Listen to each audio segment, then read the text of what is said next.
your report, Claire, I noticed that you referred frequently to the DOI, not see things as the DOI is one of your phrases. Yep. And this is probably what you're talking about. You also talk about the financial constraints imposed upon you. What are those? Yep. So we only get a certain amount of the rental income that we are allowed to use to reinvest within our property. So we only get a certain amount for our management fees, a certain amount for our the fixing up of houses, and we're only allowed to use very small amounts, and the amounts that we're given, the percentage that we're given, just don't cover what we need them to cover. The management allowance is only 5.5%, which doesn't cover the management of the large amount of properties that we have. So yeah, we are constrained with what we have. We did go back to them this year again.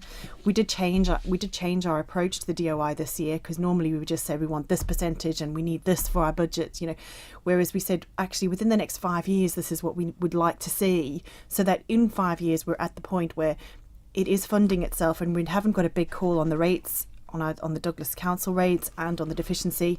The deficiency will go up and down. That's understandable, because if rates for our loans go up, then that will increase our deficiency. If we put more capital schemes forward, which we're going to have to do because we have to invest, then that will also go up.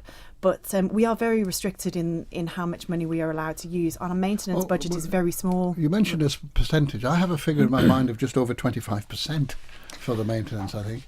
Yeah. And if that is the case, what happens to the other 75%? So it goes into using and paying off our loans, so our capital loans and the loans that we have on our property still. So you're servicing capital and interest there? Yeah. Yeah, but the rest of it. Right. So and you say there's a sort of subsidy comes out at the end if the figures don't tie up. That's right. So it's a very complicated calculation that the DOI put in front of us. It's our deficiency calculation, and it is a complicated one.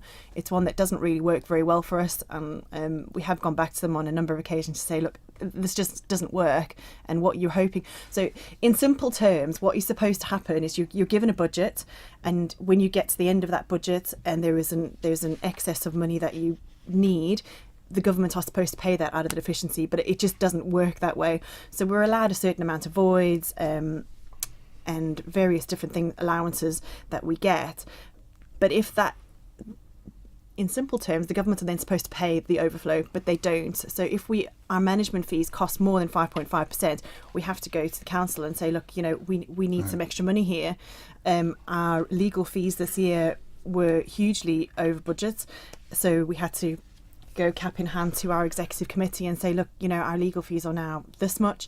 Can you help us top that up? Which is a good thing to do, because at the end of the day, we're getting income, but it costs us money. So if we're trying to get rent out of people, then we need to go down that route and make sure that everything is. And does one size fit all, David? Does this sort of regulations would be the same for Bride and for Peel and for Portsmouth? Over the years, they have tried to change it now so that we are all in line. There's a pointing system for allocation of houses, for example, which is across the island, and the way that the money's dished out to the authorities is basically the same. But obviously, Claire and her committee have got some big problems out there, and there's other big problems just around the corner. If you look at Lord Street, James Street. We're talking about the flats. The flats, yeah. James Street, King Street, Westmoreland Road. They're very old, aren't they? They are very old properties, and I know that Claire and her committee are starting to focus on it now, saying, right, what are we going to do? Because there's large numbers of people living there, and they want to live in the town centre. They don't want to go up on the outskirts of Annika and places like that. They don't have cars and this type of thing. But they also, like Lord Street, it's a difficult site to redevelop. But that's got to happen. But also within housing, they're tackling the largest local authority housing estate on the island, Williston, 730 properties over for a refurb, 35-40 million pounds worth of work. And a problem which has come to light now, well, it's been building for a number of years, and Claire's trying to deal with this, we've got a chronic condensation problem in lots of our properties. Yep. And that's because we've insulated the properties as requested with cavity wall insulations, new doors, new windows, the fire's taken out, loft insulation. No air movement. And now we've got chronic, so because everybody's ringing us on a daily basis, my house is damp. So we've done a report, we had a report done, 26 individual properties of all different shapes and sizes have been investigated. They've come forward. Every one of them states it's down to the way the tenant... But people are still living in these. Yes, running the house. And you're also also going to have to do a number of works, like putting extraction systems in. So that's going to be a major capital scheme that Clare's got to do with. Well, let's just take all these properties for a minute, because there's all shapes and sizes. I always thought the Lord Street flats, for instance, were sort of a community within a community down there. They seem to be in that sense over all the years. But nevertheless, you've got all these properties in various states of some good, some bad, some are different in states of repair. Who owns them all? Douglas Borough Council do. You do? We own them, yep, so we have to look after them and they're our responsibility.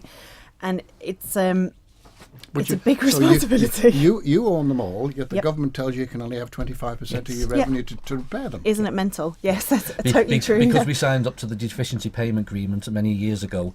If we didn't have the deficiency payments, the council would have to set its own rents. Now, the chances are our tenants would be paying then considerably more. The value of our housing stock at the moment is £235 million. That's the value of the housing stock. How do you get to that value? Well, the professionals have been brought in and they valued the houses at that. The big brains. But there is still £75 million worth of loans that are being repaid as well. Now, this is the other issue. You haven't said it to me, but I've had this said to me by people from other authorities who feel a bit aggrieved about the way they have to borrow as well. They say they can't go out to a bank and hackle and get a good rate. They've got to go through a government system and they probably pay more.